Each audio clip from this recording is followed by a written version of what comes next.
Hi kids, good to see you again. It's lovely to be with you this evening for our next story, our next instalment in the Jesus Storybook Bible. I hope you've had a lovely day. I hope you're enjoying the start of your holiday, if you're on school holiday. We'll continue to read through the story each night this week at 7 o'clock, so do tune in as we work through this most wonderful story together. Now, you might notice that I've been joined by somebody this evening, somebody that we saw a few days ago, maybe the first sort of few chapters of our book. I wonder if you can spot him. I'm just going to make sure that I stay very still during this story. So, if you are sitting comfortably or you're tucked up in bed, let me begin. And our story this evening is called Let's Go.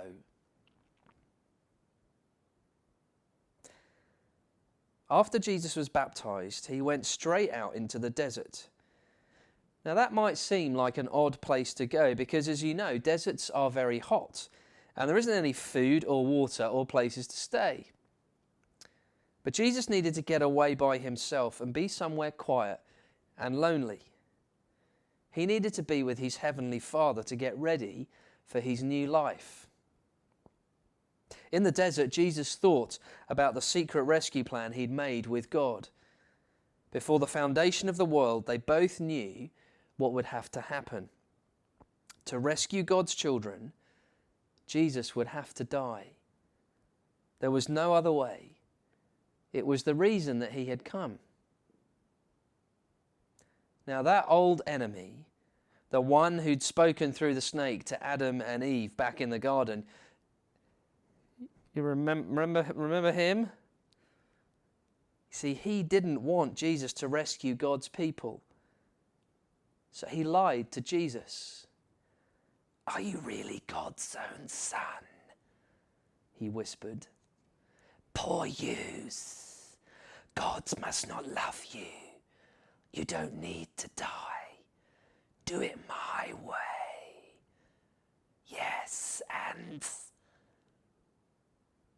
"No," said Jesus to the liar. "I will do what God says." And from that moment on, nothing would ever be the same. You see, Jesus wasn't like Adam. Jesus was a new kind of man.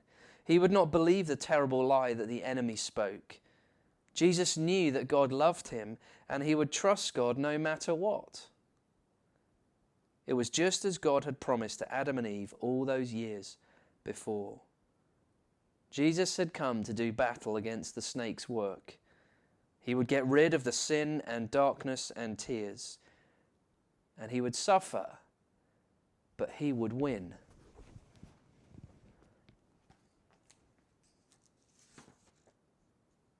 Jesus left the desert and set about the great rescue.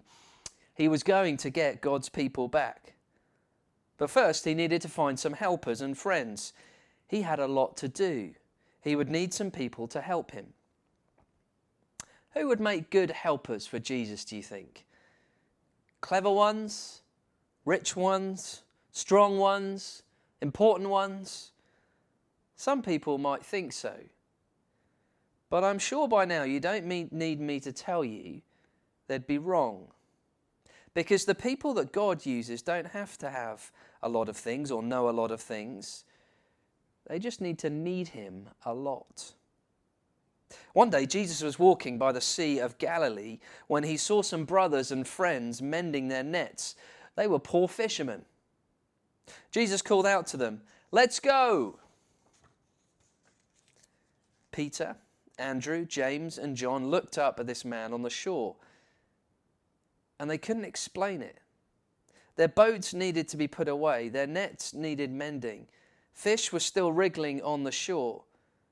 But something about this stranger made them just drop their nets and their fish and leave their boats and everything and follow him. This God-man was like no one they had ever met. When they looked at Jesus, their hearts filled up with a wonderful, forever sort of happiness, and inside it was as if they were running free in an open field.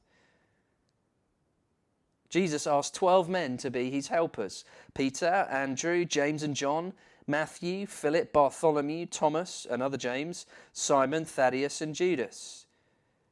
Meeting Jesus would change all of them forever. Wow, that's a cool story. An amazing story that when Jesus met these ordinary fishermen, they just dropped everything and decided to follow him. Now, I know a great song that we could sing together. Would you like to sing a song? Now, this is completely unrehearsed, so it may go wrong, but let's give it a go. I'm just going to go and grab my guitar from over here.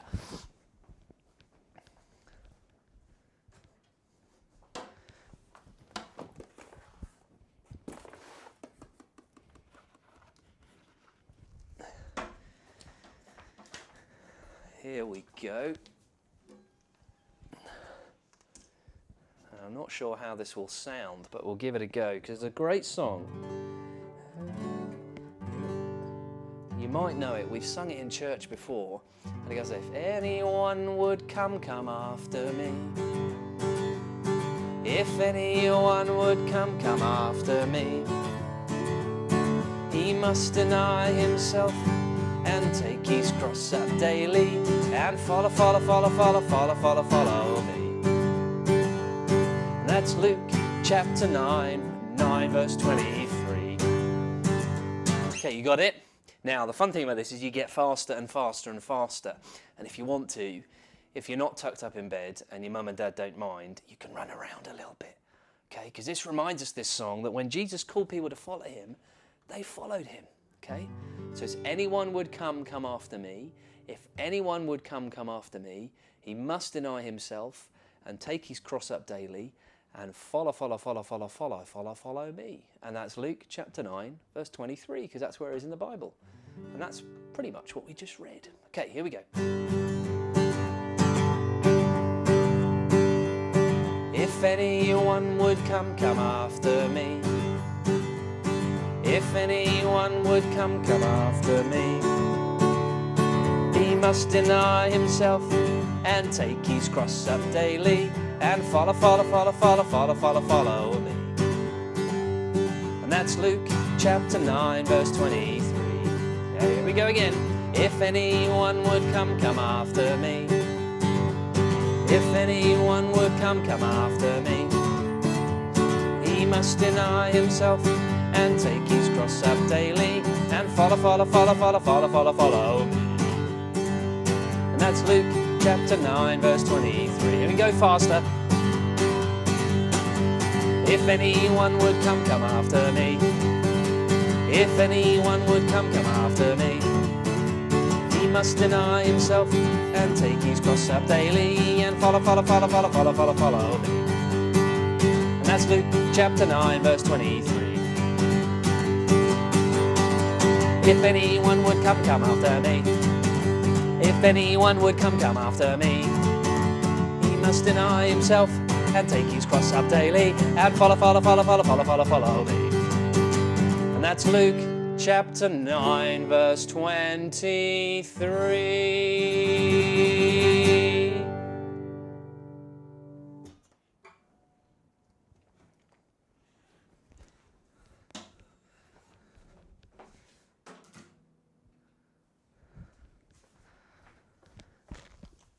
Well, I hope you enjoyed that little impromptu sing-along. I'm certainly out of breath and most definitely ready for bed. And I hope you are too, because it's time to head to bed. It's time to go to sleep. And so, as always, a good night from Almond, who's been here. I saw her tapping her foot along to that tune. And it's a very good night from me. And we'll see you tomorrow evening. Good night.